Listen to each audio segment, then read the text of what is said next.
Hi everyone, welcome to this month's Facts and Fun. Facts and Fun is our preschool nonfiction program where we read a few of our nonfiction books and then we do an activity or a craft for that month's theme. This month's theme is wind because it's March and March is often windy, especially with spring coming. So we're going to read a few books about wind and then we're going to figure out some ways that we can capture some wind. I think it's going to be a lot of fun. So let's get started. Our first book is called I Face the Wind and is by Vicki Cobb and illustrated by Julia Gorton.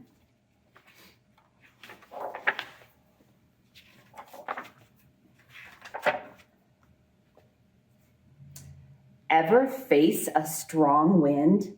Your hair blows away from your face. You could lose your hat, and if the wind is blowing hard enough, you may even have to walk at a slant. See how she's walking at a slant?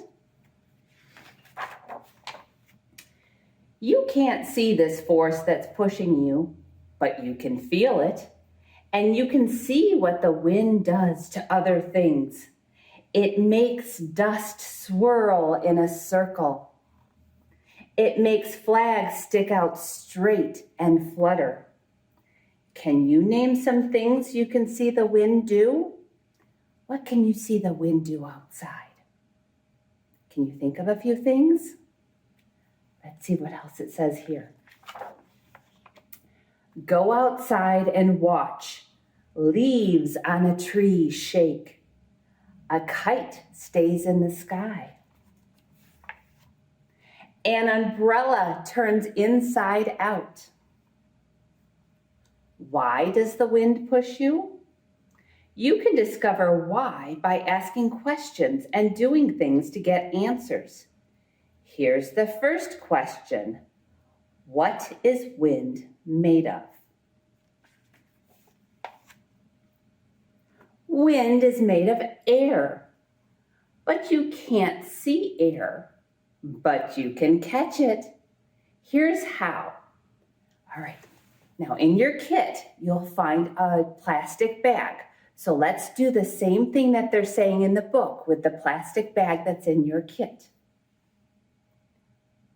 Open a large plastic bag. Make sure there are no holes in it. Pull it through the air so it puffs up. Twist it closed to trap the air you caught. If it is closed so that it is airtight, you can squeeze the bag with the air in it and feel the air push back at you as you squeeze. Did you catch some air in your bag? Go ahead and try it. Air is real stuff. It is just as real as this book.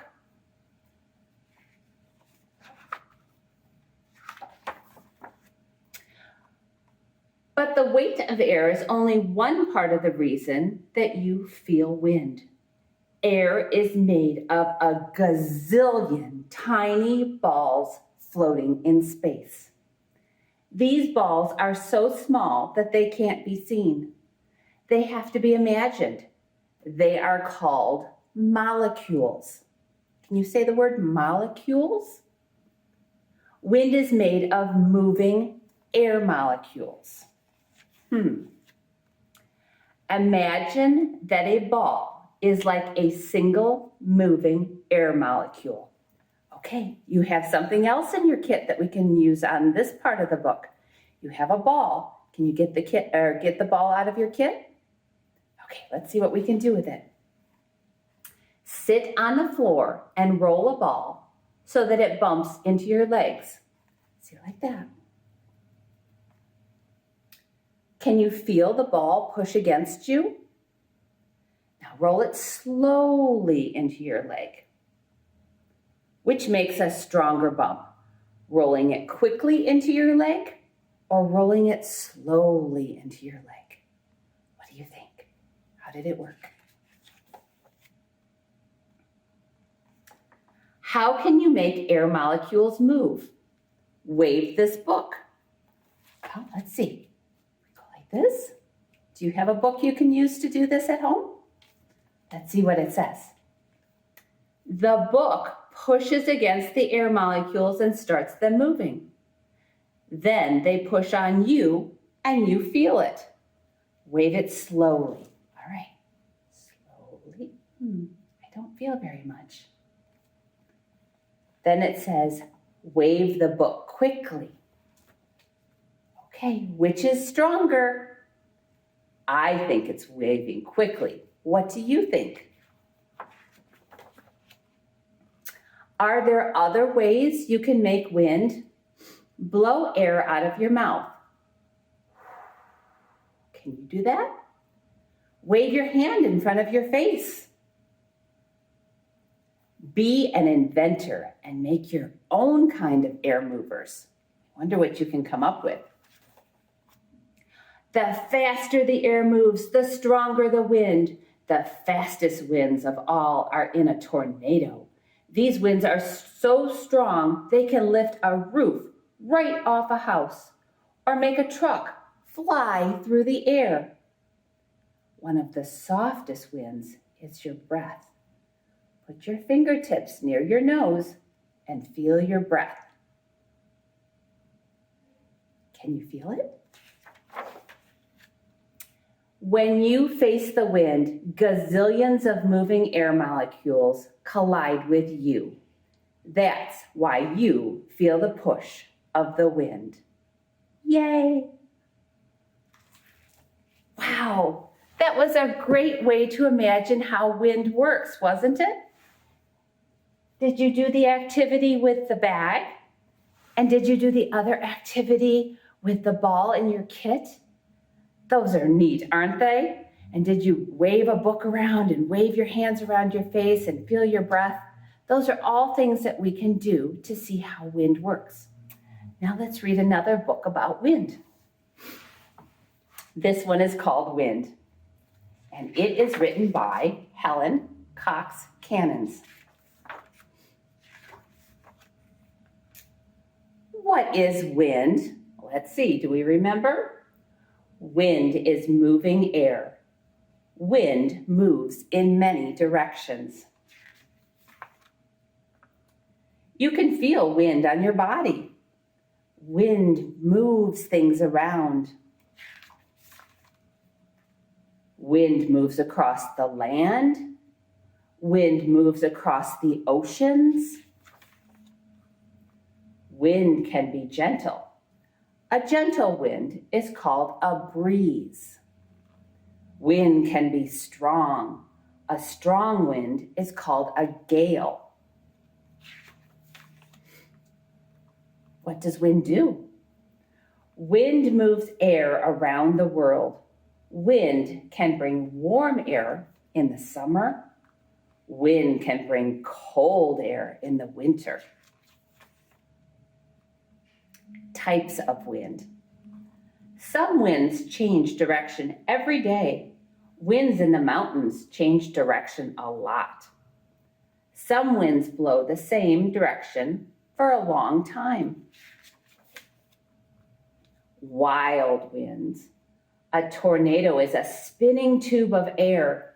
It touches both the clouds and the ground. A tornado is sometimes called a twister. It is so strong that it can pull up trees and tear down houses.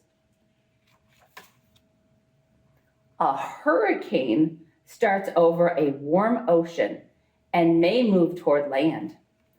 The middle of a hurricane is called the eye. It's right in the center. Can you see it? It's called the eye. A hurricane brings very strong winds and rain. How does wind help us? Wind can bring rain. Rain helps plants grow. Wind can be fun. Did you know these are called wind turbines? Have you ever seen them on the side of the road when you go driving with your grown-up? Wind turns the blades of the turbine. This makes electricity to power our homes. Wow, wind can do a lot, can't it? Now let's see. We saw what wind could do to a bag, and we played with a ball to see what wind could do. We discovered some more wind in this book. Let's make something else we can do with wind. Okay, everyone, now we're going to make one of my favorite ways to play with wind. We're going to make pinwheels. But before we do, I wanted to say a little something about the bags that are in your kit. I also included some yarn. You'll have all different colors of yarn. If you want to, you can also make a kite out of your plastic bags. It's very simple. Your plastic bag doesn't look like mine. But if you tie your string onto your handles and bring it outside, it will actually puff up in the wind, and it's a plastic bag kite. So you can try that as well on your own time. But for now, we're going to work on some pinwheels.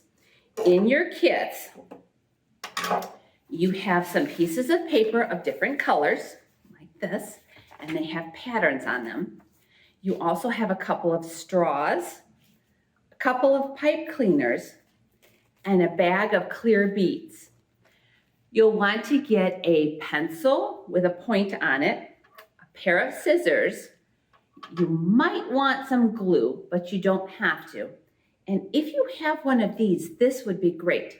These are called a hole punch, and they punch holes in paper. Some people have them, some people don't. I don't have one at home, but I have one here at the library.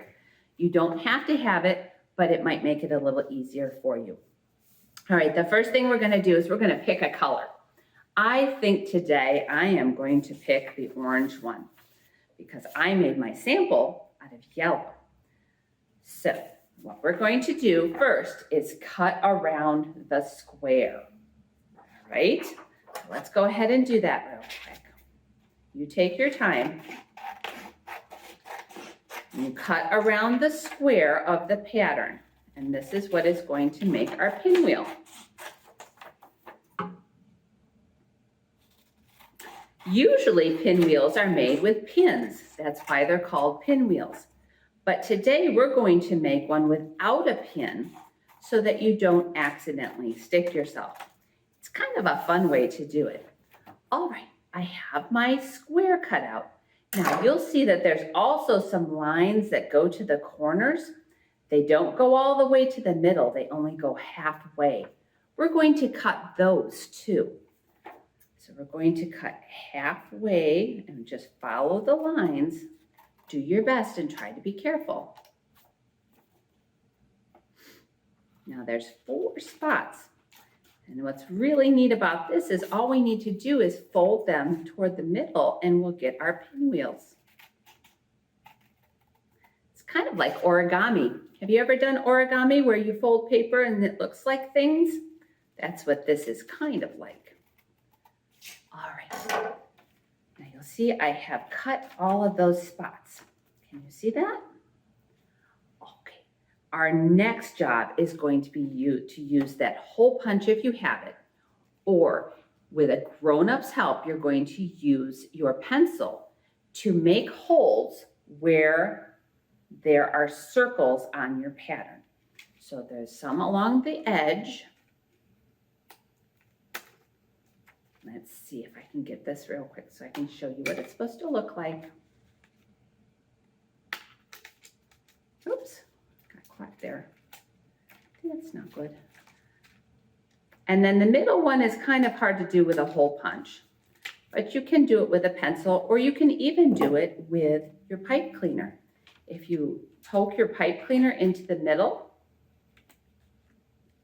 let's see if I can do this nicely. And just bring it on through, see, like this. It'll make your hole for you. Do whatever works best for you. If you use a pencil with a point, be very careful and do it with your grown-up's help. So see, all my holes are made where the circles were. Okay, next step. We're going to line up all the holes. Now this is the part that if you want to use glue, you can, but you don't have to. See how all of the holes, if you bend them toward the middle, are going to line up. Now, what does that start to look like? Does that start to look like a pinwheel? It sure does. Okay, do you see how those go? All right, we're going to set this to the side. If you've glued it together, maybe hold it down with something to make sure that it stays all glued together. I did not use glue, so I'm just going to set it to the side. Now, while that is drying, we're going to take our beads, our straw, and our pipe cleaner. And we are going to put the pipe cleaner through the straw. Do you see how it goes in? Until it comes out on the bottom. When it comes out on the bottom, in order to make it stay there, we're going to use one of our beads and put it right on the bottom and kind of bend it. Okay. All right. And that's going to help it stay in its spot. See how it's at the end? Let's see. Put it in front of me so you can see. All right. And then this is a bendy straw. So we're going to bend the straw so it looks like this. Okay. Do you see it? Now, this is going to be a little tougher for me because I did not glue it. But once this is all glued together, what you're going to do is put the pipe cleaner through the holes. So let's see if we can get it done. If you need to, you can put it through like this, if you haven't glued, and just do one at a time right on top. I know this is hard to see probably from where you are. See how I'm doing that right on top? Just bringing it in and putting it through the holes like that. And then the last one. Okay, now we're going to need, oh, you know what? Miss Wendy forgot a step. Sorry about that. Take yours off. We need another bead on there. I'm so sorry. Let's put another bead on there. Okay, we want a bead on the bottom. We want a bead right here. Then we put the paper on. Otherwise, it wasn't going to spin. All right, sometimes we don't always get things right the first time, do we? But we just have to start over and get them right the second time. All right, now we're going to put all those holes on the pipe cleaner, just like we were doing. But this time, we have our bead on there.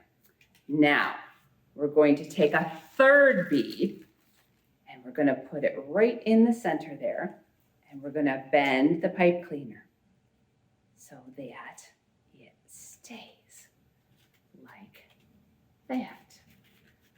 Okay, can everybody see it? All right, take your time with this. It does take a little bit to get those all in the middle, but if you glue it, it does work a little bit better. And then, let me show you, when you blow on it, ready?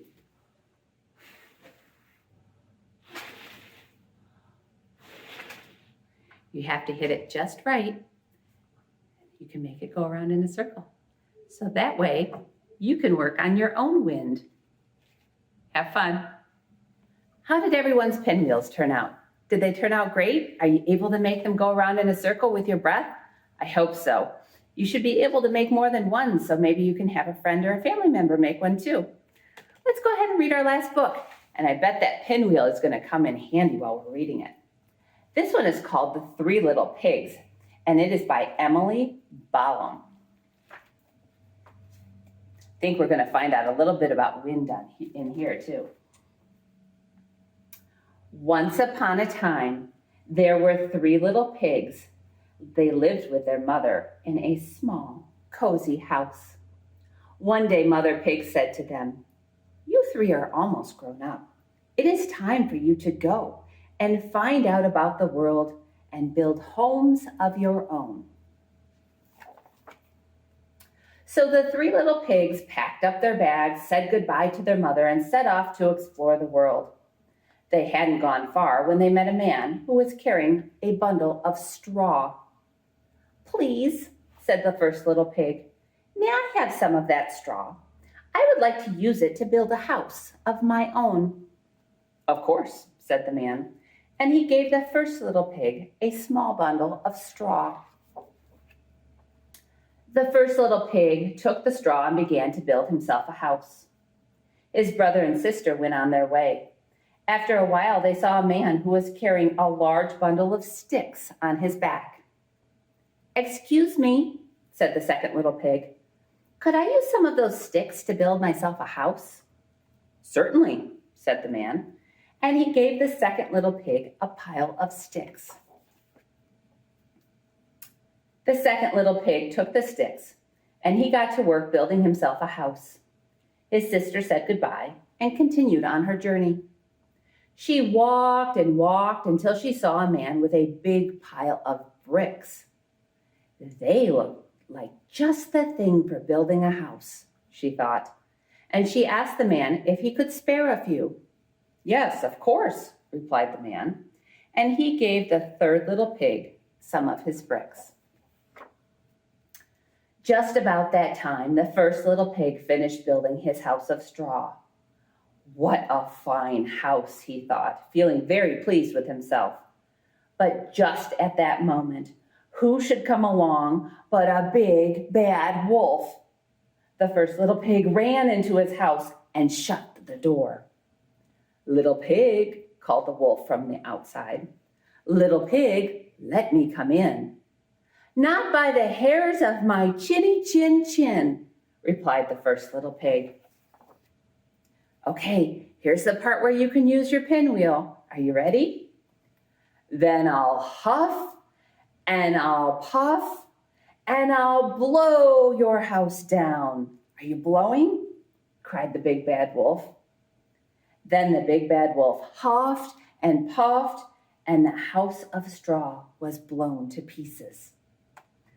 "I'm going to eat you up," cried the wolf. But the first little pig ran away as fast as he could. He ran and ran until he reached his brother's house of sticks. The two little pigs hurried inside and slammed the door. Soon the big bad wolf reached the house of sticks. "Little pig," he said, knocking on the door. "Little pig, let me come in." "Not by the hairs of my chinny chin chin," replied the second little pig. Okay, here we go again. "Then I'll huff and I'll puff and I'll blow your house down," cried the big bad wolf. The big bad wolf huffed and then he puffed, and the house of sticks was blown to pieces. Did you blow? "I'm going to eat you both for dinner," cried the big bad wolf. But the little pigs were too fast for him. They ran and ran until they reached their sister's house of bricks. Then all three little pigs dashed inside and closed the door. By now, the big bad wolf was feeling very hungry. He ran up to the house of bricks and cried, little pig, let me come in." "Not by the hairs on my chinny chin chin," replied the third little pig. "Okay, are you ready?" "Then I'll huff and I'll puff and I'll blow your house down," cried the big bad wolf. "Are you blowing?" The big bad wolf huffed and puffed, and then he puffed and huffed, but nothing happened. He took a great big breath and tried again, but no matter how hard he blew, the house of bricks did not fall down. Still, the big bad wolf did not give up. Quickly, he clambered up to the roof of the house of bricks and began to climb down the chimney. Oh, goodness. But just at that moment, the three little pigs took the lid off their dinner. When the big bad wolf reached the bottom of the chimney, he landed in a pot of soup and burned his bottom. Oh, no. As quick as a flash, the big bad wolf jumped out of the pot and ran away as fast as he could. The big bad wolf never came back again, and the three little pigs lived happily ever after in their sturdy little house of bricks. I love the story of the three little pigs. It's wonderful that they ended up being in a house of bricks and being able to stay away from the big bad wolf. How did everybody do with blowing on your pinwheels when the big bad wolf was blowing the houses down? I hope you enjoyed these 3 books about wind. I hope you had fun doing the activities as we were finding out how wind works, and I hope you did a great job making your pinwheels today. Thanks for joining us today. I'll see you next month. Bye.